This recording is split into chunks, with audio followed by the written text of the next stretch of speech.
Psalmoni 38 დავითისა. Ვსთქუ, ვიმარხნე გზანი ჩემნი, რაითა არა ვცოდო ენითა ჩემითა. დავსდევ საცოი პირსა ჩემსა, მიხდებოდა რა იცოდვილი წინაშე ჩემსა. დავყრუდი და დავმდაბლდი და დავდუმენ კეთილთაგან და სალმობაი ჩემი განმიახლდა. განხურდა გული ჩემი შორის ჩემსა და ზრახვასა ჩემსა აღატყდეს ცეცხლი. ვიტყოდე მე ენითა ჩემითა, მაუწყე მე უფალო აღსასრული ჩემი და რიცხვი დღეთა ჩემთაი რავდენ არს, რაითა უწყოდი რაიღა მაკლს მე.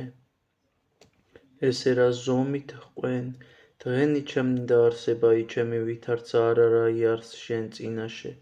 რამე თუ ყოვლითავე ამაო არს ყოველი კაცი ხორციელი, დაღა თუ მებრ ხატად ვალს კაცი, გარნა ამაოდ შფოთებს, რამე თუ იუნჯებს და არა უწყის, ვის შეუკრიბოს იგი, და აწ ვინმე არს თმენაი ჩემი, არა თუ შენ უფალი, და სიმტკიცე ჩემი შენ მიერ არს. ყოველთა უსჯულოებათა ჩემთაგან მიხსენ მე, საყვედრელად უგუნურსა მიმეც მე.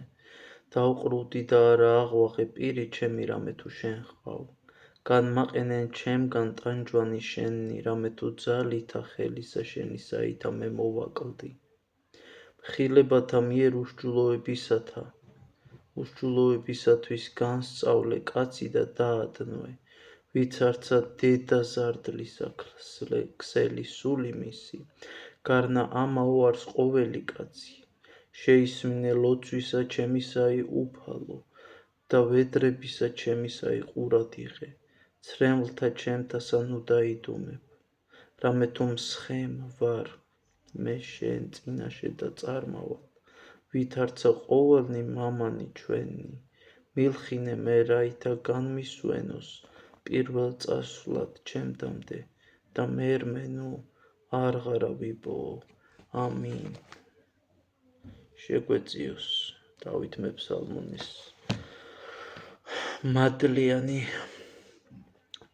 ლოცვები, რომელსაც იგი ქნარზე ასრულებდა.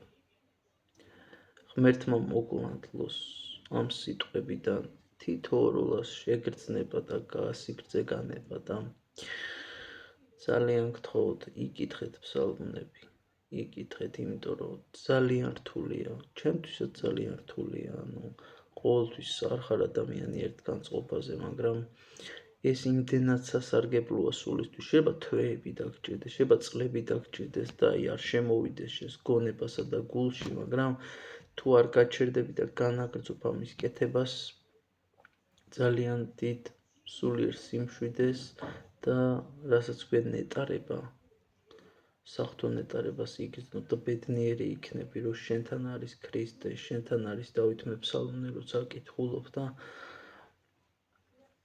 ეს ამაოება უკვე ვეღარ გამოიწვევს შენში დეპრესიას, თვითგვემას და სასოწარკვით აღარ მიეკარება შენს გულს. ღმერთი ფაროდეთ, ბედნიერად.